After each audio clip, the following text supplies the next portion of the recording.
little treat for those in Little Rock, Arkansas. Moments ago, Air Force planes flying over Little Rock's hospital to salute healthcare workers. This has been a trend across the country, of course, with the Blue Angels and others honoring healthcare workers in big cities like New York and Philadelphia. You've seen it in Trenton, over on the West Coast, Colorado, and Los Angeles.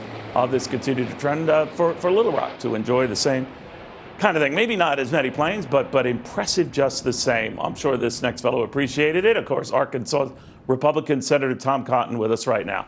Senator, that was a nice treat for your stay, huh?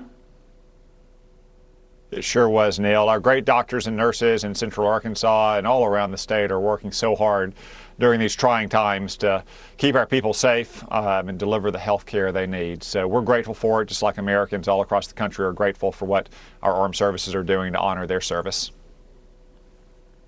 Senator, how do you feel things are going right now with these investigations into China, what it knew and when? The reason why I mention it, sir, is that I sensed a slight pivot in the president's view of this situation. It could be in the greater context of the trade talks that might resume, but he did seem to dial things back in comments he made about China on this very issue earlier today. I want you to react to this, the president.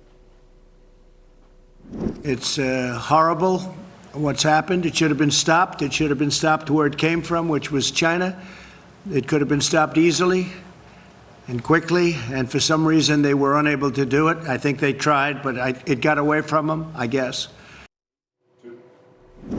It got away from them.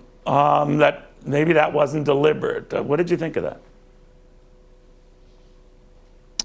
Well, Neil, whatever the origins of this virus, and right now I think the best circumstantial evidence points to those labs in Wuhan, but whatever the origins of it, it's clear to me that once China realized how deadly this virus could be to some people and how contagious this virus was, that they made the conscious decision to let it get outside of their borders. They didn't stop international air travel. They pressured countries not to impose travel restrictions.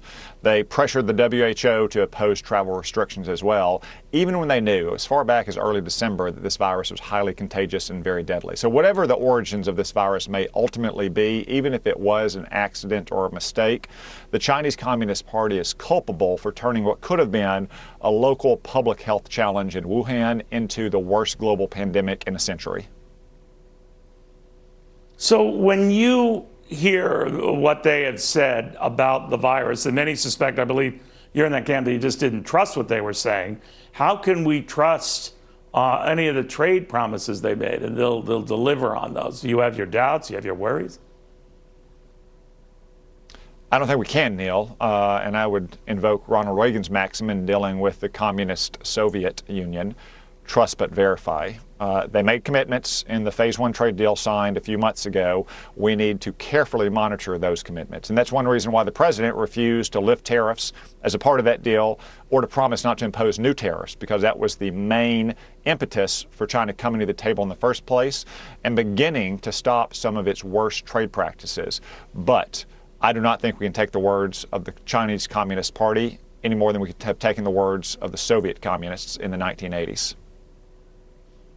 Are you worried? You know, obviously we've gone into a lot more debt, Senator, trillions more debt, that will require issuance of bonds, treasury notes, and the sort of thing to pay for that, and that the Chinese will be the ones buying a lot of that. It's weird, isn't it?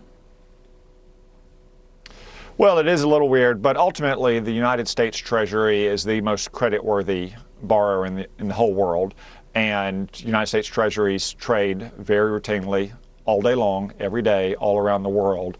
So whether China buys that debt or not, I am confident that the United States Treasury will remain the most creditworthy borrower in the world. We've gone into a lot more debt over the last 6 or 7 weeks, I would point out, simply to make sure that our workers and our families and our businesses can survive the peak of this most terrible crisis. Hopefully, that won't be the case going forward. We'll begin to get people back to work, back into their normal routines. The economy will get back on its feet, and we can begin to get back to something like normal sooner rather than later.